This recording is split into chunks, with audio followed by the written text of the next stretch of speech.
ईश्वर की अदालत में माफी जल्दी से नहीं मिलती। जो आपने कर्म किए हैं उन्हें भोगना पड़ता है। जैसे दशरथ जी को भोगना पड़ा कि नहीं?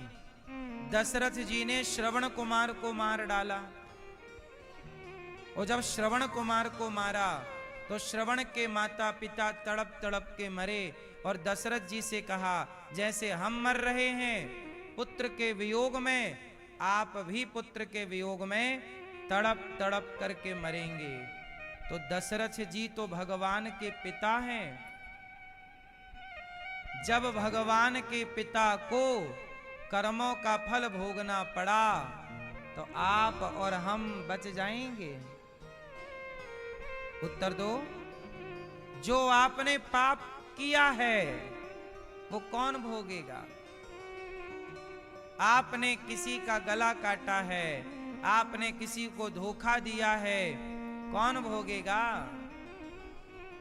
बोलो,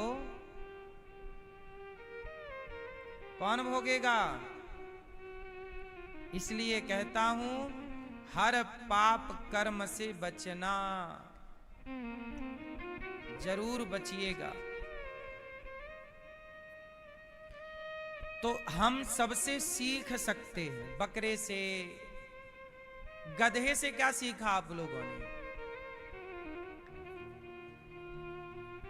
मैया,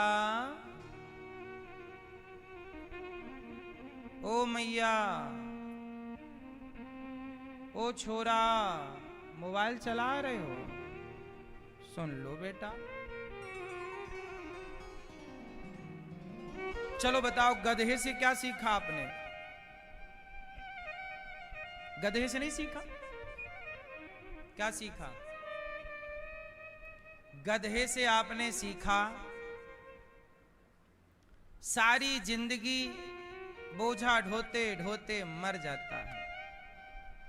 सारी जिंदगी, जोर से, बोझा ढोते ढोते, कभी आप गधे की तरह, आप कभी गधे को ध्यान से देखना और फिर अपने को देखना, फिर अंतर बताना कि वो अच्छा है कि मैं अच्छा हूं। वो भी गधा,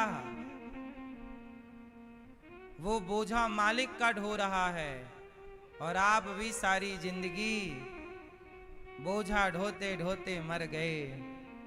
उस गधे में और इस गधे में अंतर क्या था? वो भी अज्ञानवश ढोता रहा, तुम भी अज्ञानवश ढोते रहे। सीख लो उस गधे से, वो बोझा उठाता है मालिक का, और तुम भी, तुम्हारे बेटे बड़े बड़े हो गए, बेटा काम करने योग्य हो गए, फिर भी आपने गृहस्थी का सारा बोझा अपने सिर पे रखा है। अब तो निकाल के गठरिया बाहर फेंको, बच्चों को सौंप। अच्छा, भागवत जी की रचना कहां से हुई? महाभारत के युद्ध से। मतलब भागवत की शुरुआत महाभारत के समापन से है। महाभारत, आजकल महाभारत हर घर में देखा जा रहा है। हर भाई भाई के बीच में महाभारत देखा जा रहा है। एक दो देशों के बीच में महाभारत देखा जा रहा है। आजकल महाभारत ज्यादा है। और महाभारत क्यों होता है? आप लोग महाभारत की कथा सुनो तो महाभारत नहीं होगा। महाभारत की कथा सुनते नहीं, इसलिए महाभारत हो जाता है।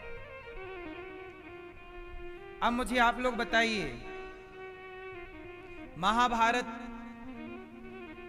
हमें कुछ सिखाता है कि नहीं? महाभारत क्या सिखाता है? सीखना है ना। हर चैप्टर से, हर सब्जेक्ट से, हर विषय से, हर कथा से हम कुछ ना कुछ सीख ग्रहण कर सकते हैं। महाभारत हमें क्या सिखाता है? क्या सिखाता है?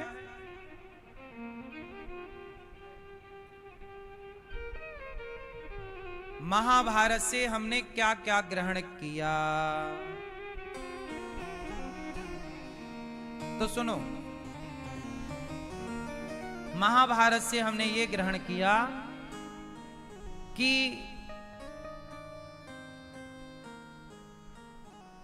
भाई भाई का बंटवारा परफेक्ट होना चाहिए।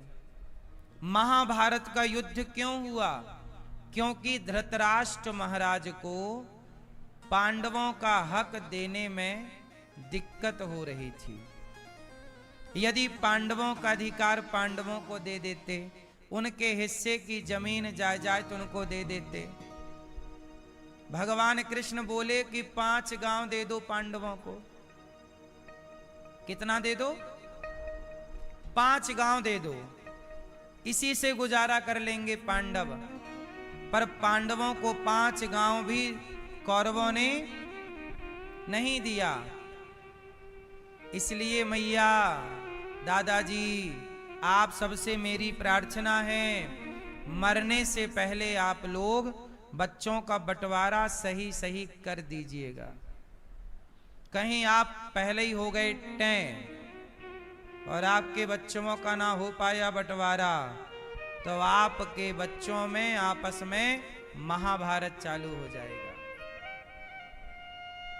इसलिए मरने से पहले सही सही बंटवारा कर दो, क्योंकि बंटवारा तो होना ही है। राजी मर्जी से हो जाएगा, बिना लड़ाई झगड़ा के सही रहेगा। लड़ झगड़ के करोगे तो भाई अच्छा नहीं रहता। सारे जिंदगी के लिए गांठ पड़ जाती है, रिश्तों में पड़ जाती है कि नहीं? आज भाई भाई ज्यादा दुश्मन है। आदमी दूसरे को अपना दोस्त कहता है और सगे भाई से नफरत करता है।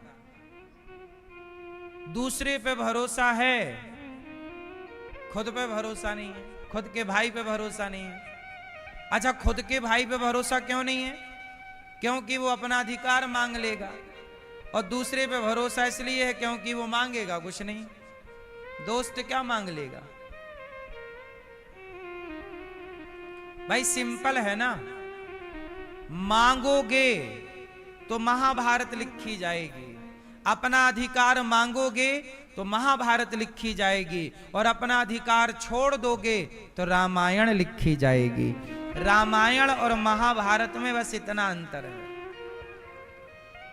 कि राम ने अधिकार छोड़ दिया, तो भाई के लिए अधिकार छोड़ दो तो कोई लड़ाई नहीं है। या फिर आपके अंदर इतना बल हो कि छोड़ दो, और यदि मांग लोगे तो महाभारत। इसलिए हम आपसे यही प्रार्थना करेंगे कि